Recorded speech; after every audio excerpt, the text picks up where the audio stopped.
यहाँ।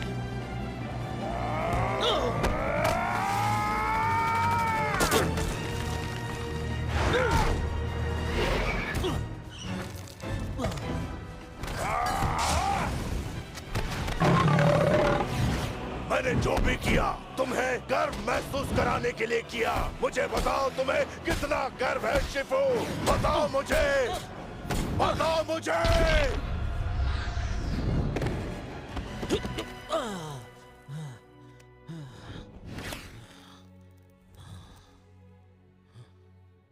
मुझे हमेशा से तुम पर गर्व था।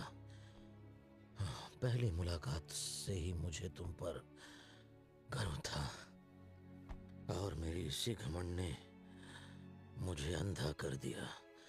मेरे प्यार ने मुझे इस बात से अनजान बना दिया कि तुम क्या बनने वाले हो। मुझे माफ कर दो।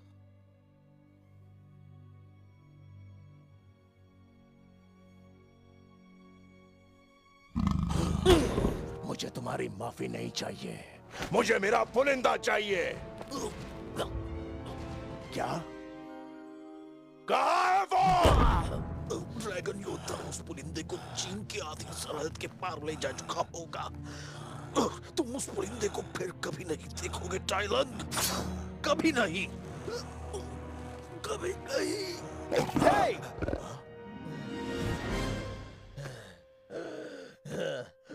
सीढ़ियां।